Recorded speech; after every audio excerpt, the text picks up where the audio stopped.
అందరికీ నమస్కారం అండి. నా పేరు కొండ్రు మరిడియా. నేను AP state SC mall corporation డైరెక్టర్గా ఉన్నాను. దళిత డాక్టర్ సుధాకర్ గారిని మరి నర్సీపట్నంలో ఏరియా హాస్పిటల్లో పనిచేసే సమయంలో కోవిడ్ సమయంలో N95 మాస్క్ ఇవ్వలేదని అడిగినందుకు ఆనాటి ప్రభుత్వం వైసీపీ ప్రభుత్వం ఎంతో దారుణంగా ఆయన్ని బలవంతపు సాగు చేశారండి. మరి ఆయన్ని పిచ్చోడుగా ముద్రేసి విశాఖ నడివీధుల్లో పెడరెక్కలు కట్టేసి ఆయన్ని మెంటల్ హాస్పిటల్కి పంపించి ఇటు పిచ్చోడు అని చెప్పేసి ముద్రేసి ఆయన గుండెపోటు వచ్చేటట్టు చేసి బలవంతంగా చంపేశారు. మరి దాని విషయమై దళిత సంఘాలు ఆంధ్రప్రదేశ్ మొత్తంగా కూడా అనేక రకాల ఉద్యమాలు చేయడం జరిగింది. అయినప్పటికీ ఆనాటి ప్రభుత్వం కనీసం కనికరించలేదండి. మరి నేటి ప్రభుత్వం అయితే కనుక మరి తెలుగుదేశం ప్రభుత్వం నిన్న జరిగినటువంటి క్యాబినెట్లో డాక్టర్ సుధాకర్ గారి కుటుంబానికి పరిహారంగా ₹1 కోటి ప్రకటించింది. అలాగనే వారి కుమారుడికి జూనియర్ అసిస్టెంట్గా పనిచేస్తున్నటువంటి అబ్బాయిని మరి డిప్యూటీ తహసీల్దార్గా మరి ఉద్యోగ భద్రత కల్పిస్తూ ప్రమోషన్ ఇస్తూ క్యాబినెట్ నిర్ణయం తీసుకుంది. మరి ప్రభుత్వానికి చాలా ధన్యవాదాలండి. ఎందుకంటే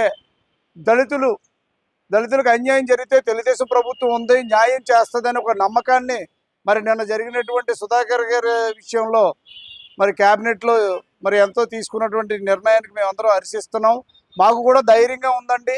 దళితులు ఈసారి ధైర్యంగా రోడ్డు మీద తిరగొచ్చు అనే ఒక నమ్మకాన్ని తెలుగుదేశం ప్రభుత్వం మాకు కల్పించింది. కాబట్టి మరొకసారి మరి ముఖ్యమంత్రి వర్యులకి అలాగనే ఉప ముఖ్యమంత్రి వర్యులకి స్పీకర్ గారికి డిప్యూటీ స్పీకర్ గారికి అందరికీ కూడా ధన్యవాదాలు తెలియజేస్తున్నామండి. మరి నేనైతే గతంలో పర్సనల్గా డాక్టర్ సుధాకర్ గారి విషయాన్ని మర్డర్ మిస్టరీగా మిగిలిపోయింది సార్, దీన్ని సిట్కి ఇవ్వండి లేదంటే సిబిఐకి ఇవ్వండి అని చెప్పేసి డిప్యూటీ స్పీకర్ రఘురామకృష్ణరాజు గారికి వారి ఛాంబర్లో నేను ఒక వినతి పత్రం ఇవ్వడం జరిగిందండి. మరి వారు కూడా దాని మీద దర్యాప్తు జరిపించారు. మరి దాంట్లో భాగంగానే నిన్న జరిగినటువంటి క్యాబినెట్లో మరి మంచి నిర్ణయం తీసుకుందండి ప్రభుత్వం. మరి దళితుల పట్ల ఇంత మంచి చిత్తశుద్ధితో మంచి నిర్ణయాలు తీసుకొని దళితుల మానాల్ని ప్రాణాలని కాపాడుతున్నటువంటి తెలుగుదేశం ప్రభుత్వానికి దళితులందరూ రుణపడి ఉంటారని చెప్పేసి నేను ఈ సభాముఖంగా తెలియజేస్తున్నానండి. గత ప్రభుత్వంలో అయితే సుమారుగా 3,000 మంది దళితుల్ని పొట్టన పెట్టుకున్నారండి. మరి ఈ ప్రభుత్వం అయితే దళితులు కొమ్ము కాస్తున్నారు.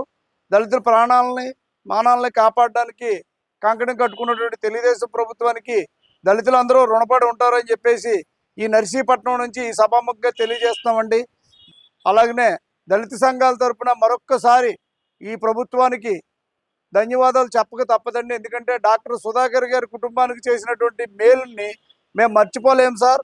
మీరు డాక్టర్ సుధాకర్ గారి కుటుంబానికే కాదు మా ప్రతి కుటుంబానికి చేసినట్టే మేము ఫీల్ అవుతున్నాం. ఎందుకంటే మా ఉద్యమాల స్ఫూర్తిని మీరు విన్నారు, ప్రభుత్వం విన్నది.